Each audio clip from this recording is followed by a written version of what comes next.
Vivre, c'est Christ. Toute machine a son mode d'emploi ou instruction pour bien l'utiliser et l'entretenir en vue d'un parfait fonctionnement. L'homme est une merveilleuse créature, psaume 139, verset 14, qui a un mode de fonctionnement.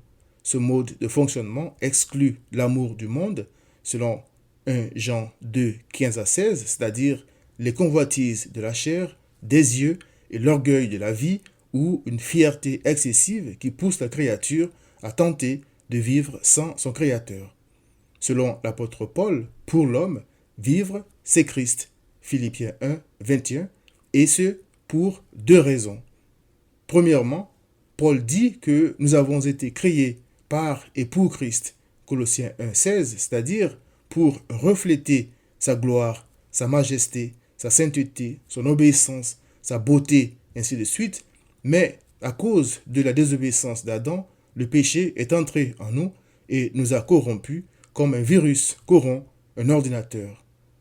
Puisque nous ne pouvons pas nous réparer, entre guillemets, nous-mêmes, notre Créateur est venu en chair pour ôter la corruption, c'est-à-dire le péché de tout homme corrompu qui croit en lui.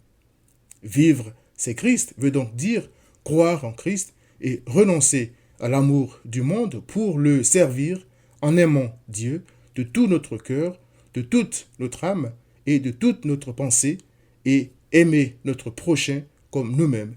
Matthieu 22, 37 à 39. La deuxième raison, c'est que le monde passe et sa convoitise aussi, mais celui qui fait la volonté de Dieu demeure éternellement. 1 Jean 2, 17. Au terme de leur vie, toutes les merveilleuses créatures qui sont infectées par l'amour du monde ne servent plus à rien.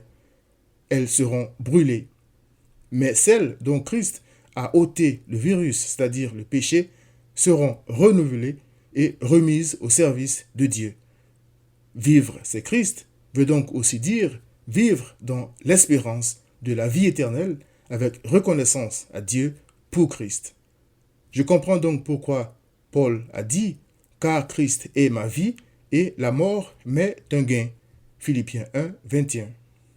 Cher ami, le péché nous a tous corrompus. Il est écrit « Tous sont égarés, tous sont pervertis. Il n'en est aucun qui fasse le bien, pas même un seul. » Romains 3, verset 12. Mais concernant Christ, il est dit « Il est l'image du Dieu invisible ». Colossiens 1, 15. C'est pourquoi quiconque croit en Christ est aimé de Dieu parce que tout ce qui réjouit le cœur de l'Éternel est en Christ. Christ a dit à ses disciples, « Car le Père lui-même vous aime parce que vous m'avez aimé et que vous avez cru que je suis sorti de Dieu. » Jean 16, 27. Selon Paul, vivre, c'est Christ, signifie croire que j'ai été crucifié avec Christ et si je vis, ce n'est plus moi qui vis, c'est Christ qui vit en moi. Si je vis maintenant dans la chair, je vis dans la foi au Fils de Dieu qui m'a aimé et qui s'est livré lui-même pour moi. Galates 2, verset 20. Puisse Christ être ta vie, cher ami. Change de voie. Viens à Christ.